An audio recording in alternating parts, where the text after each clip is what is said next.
Hello, this is Lynn Twyman with Courage Network, and thank you for joining us.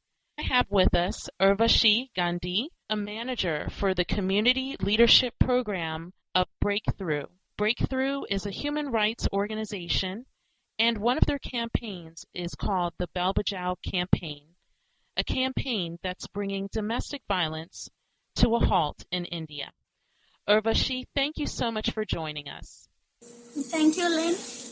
Tell us about Breakthrough and the Bell Bajao campaign, and what does the name Bell Bajao mean?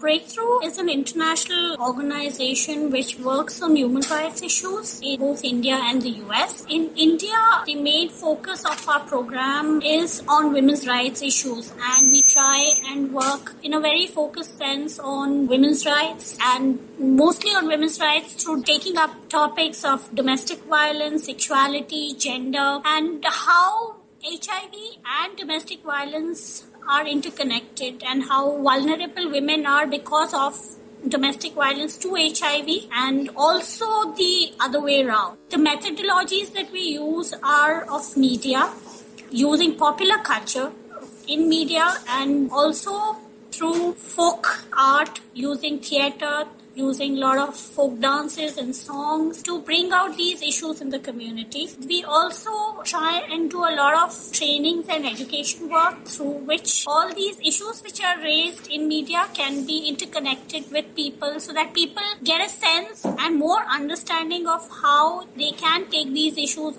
on their own, in their own communities, in their own families, and speak about them rather than just being silent spectators. So most of the work, which in India we focus, is on women's rights. But in the US, the main focus is on immigrant rights issues, and there we use a lot of virtual world. We have video games and internet versions of immigrants issues on which people come and interact on, and they give their views. We have a lot of video production there. So it's a completely different kind of an approach in both the countries. As far as Bell Bajao is concerned, this was a campaign that we launched in 2008. And when Breakthrough had started initially about 10 years ago, we started with a music video called Mante Manjire, and that was focused completely on domestic violence. And when we had approached some of the big industries or names in the music industry here, they had laughed at us, saying that, people don't want to listen to domestic violence and see scenes of violence in the homes. They want to see naked women or women half-clad trying to arouse men, and that is what most of the videos during that time showcased. So this was completely different, but thankfully we did get good support from Virgin Industries and Sony, and they helped us with a beautiful music video which went ahead to bag many awards, and it is still popular. People still remember it. It was a path-breaking video in the sense that popular culture could take up issues of social relevance, and that is how Breakthrough started. During the last 10 years, we have done many other such campaigns which talks about not only domestic violence but also intersection of domestic violence and HIV/AIDS, and how women are unable to negotiate safer sex in their own marriage. Can't talk about condoms, can't talk about their own sexuality, can't talk about choices they want to make about when to have a child or which method of contraception they want to use, or in fact even when they do not want to have sex, because marital rape is something which is pretty common in India. Most women do not have a say. If they are not even willing to have sex with their husbands, they just can't refuse their husbands because it is supposedly their duty. So this kind of cultural baggage, it pushes them towards vulnerability to HIV, and once a woman is positive, then she faces many problems as compared to men counterparts who have HIV. And she faces a lot more domestic violence also once her husband is dead. So in all these scenarios, we've taken up various campaigns. And then Bell Bajao happened. And we tried through Bell Bajao to pass on a message where men are seen as positive players. And they're not mute spectators. And men are not only bad, but they can be also role models for others, and they can stop domestic violence. And the other message that we wanted to send through Bell Bajao was that this is no longer a private matter, because in India, domestic violence is considered something that happens in the homes, and people outside are not supposed to poke their nose in family matters. So this was something that we tried to pass on the message to. And in literal sense, Bell Bajao means, since Bell Bajao is a Hindi term, in English it means ring the bell. So that is how we came through Bell Bajao, and it was a huge success because a lot of people still remember. It was 2 years back. We are now in the second phase of the same campaign, and you would be seeing the new videos very shortly. Thank you, Urvashi. You touched on some very good issues that are facing the women of India and the Indian culture. One of those issues is in comparison to the United States, for example, there has been a lot of headway in the past decades for women's rights. And some of the things that you just mentioned when talking about your campaign is marital rape. Another issue that still exists in India is arranged marriages. Women are also seen as men's property. Those are all very prevailing attitudes. You've described to our listeners a little bit about how that culture factor plays a huge part in domestic violence and life for the average woman and also for the average man too, because men in the Indian culture are taught that these ways and how to behave as men, that this is normal.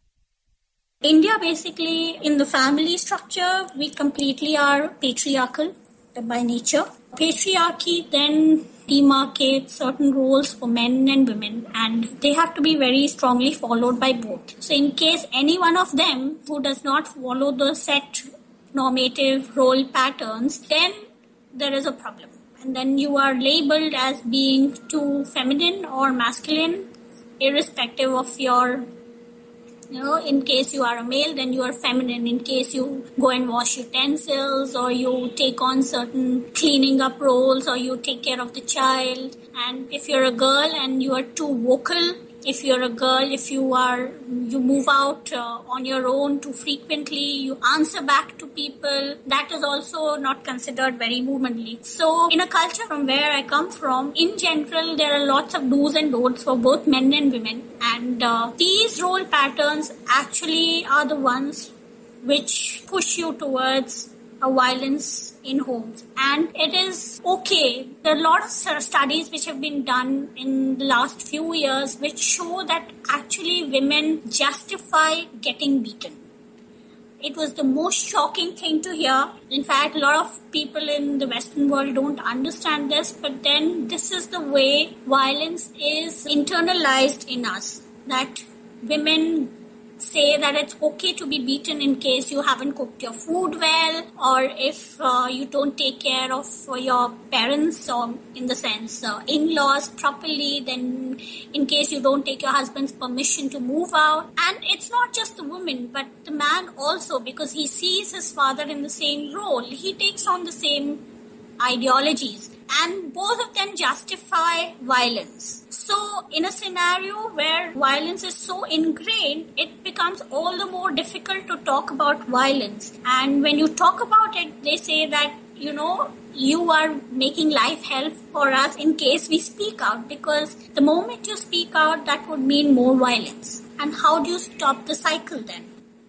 Women in general, only when we ask the question that you've ever faced domestic violence, the first thing they say is no. And then after a little thought, when they say that, okay, yeah, sometimes he, slaps me, but then it's okay because he loves me also. So it's okay if I get beaten once or twice. But beyond that, there is no cognition of either verbal or emotional violence at any level. There is no cognition that that kind of violence can also happen.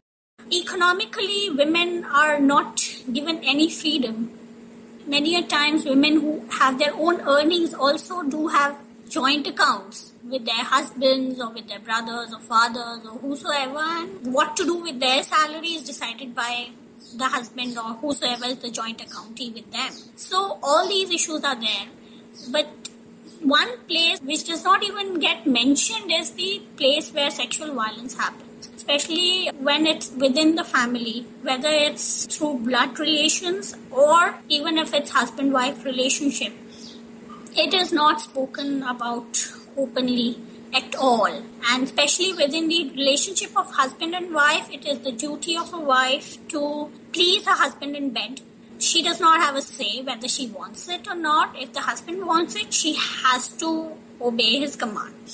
But in case if the wife wants it, she is not given a space where she can say that, today I want to have sex with you. So that's the scenario that people face, women in India face. And through our umpteenth number of workshops, it's the same story which comes every time. It's not just once, it's so many workshops that women have the same concerns, and they're quite surprised that all of this also can be considered as violence, apart from just physical beatings. Men as well as women in our culture justify what happens to women, and that it's okay if it is happening.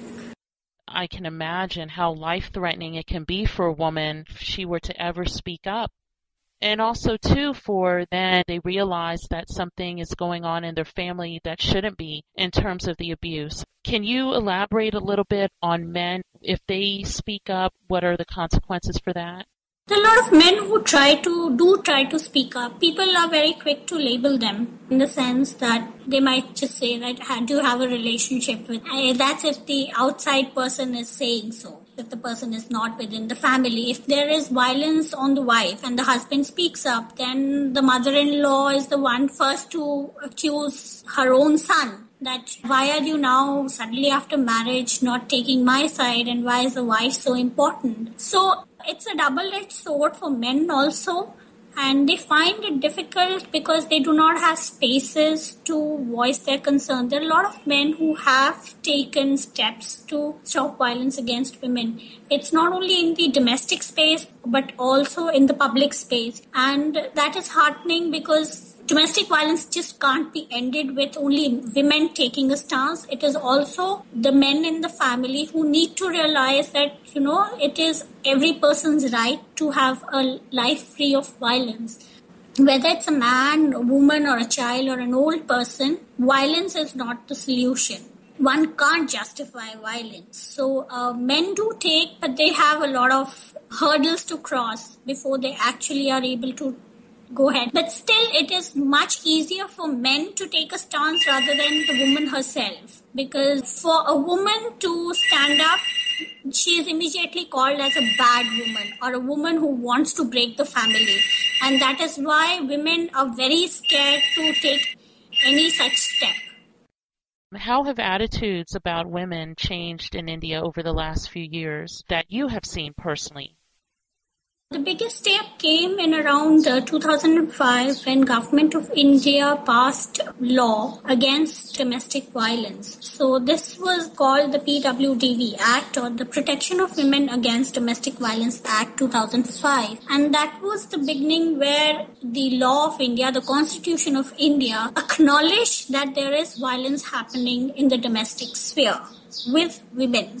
Up till now, there was just one law. Maybe you might know about dowry. Dowry is something that is given to the groom's family by the bride's family during marriage. It could be materialistic, it could be, solid fixed assets like a house or something like in cash, a car or something like that. So there are a lot of dowry demands on women, and there are a lot of dowry deaths in India. So there was just one law before 2005 which women could resort to if they face violence in the domestic sphere. But under the dowry law, they will approach the court only if your marriage is till about 7 years old. And beyond that, that is after the 7 years of marriage have been completed, there was nothing that women could resort back to in the sense of the law. So this act, when it came, it gave millions of women, no matter from in what relationships they were, whether a mother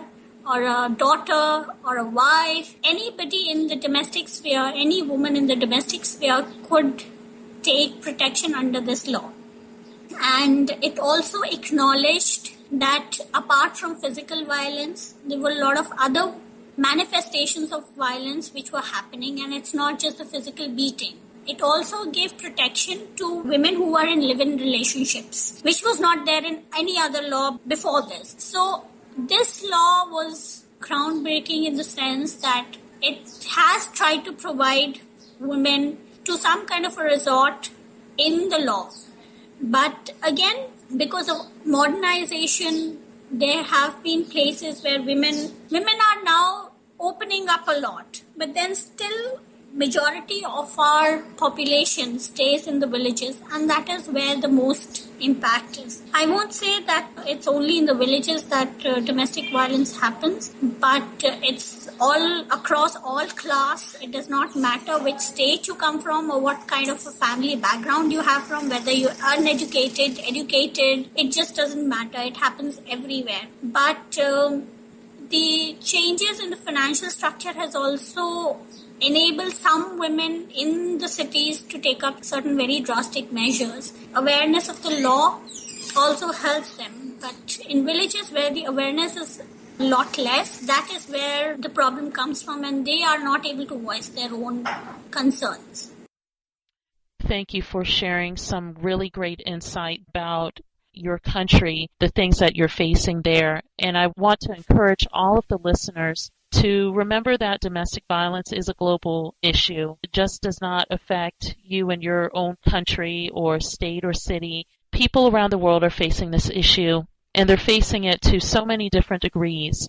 But if we can take steps to understand the issue from a global perspective, I think we will make some great difference in helping to end domestic violence and abuse in general, human rights violations. In closing, how can folks reach your organization, and do you have any parting words that you would like to share? I would like to thank you, Lynn, for giving me this platform to share what we think about domestic violence. And I completely agree with you that it's a global issue. And violence against women, even though people generally talk about violence happening in the public sphere, one just tends to ignore what happens in the domestic space, which is supposed to be the most safest for a woman. And if women are not safe in their own homes, then where do they go? So I would love the listeners to just give this piece a thought and see how safe their own spaces are for women in their homes. And if they are not, then I think they should work towards making it better for their own women. Obviously, this is just not the issue of a woman, but it's both men and women who need to work on it together. It can be only resolved when there are these two different people who come together and set up a home, agree on this, that violence is not something which needs to stay in their homes. You can reach our organization by visiting our website. You'll get all the contact details. We have an email ID, contact@breakthrough.tv. You can write in to us from there. We also have a microsite, bellbajao.org. So we would be glad if the listeners of this program could send in their blogs, their personal experiences, share their own stories, a reflection on whatever they see in their surroundings through the blog. Thank you, Lynn, once more for giving me this opportunity.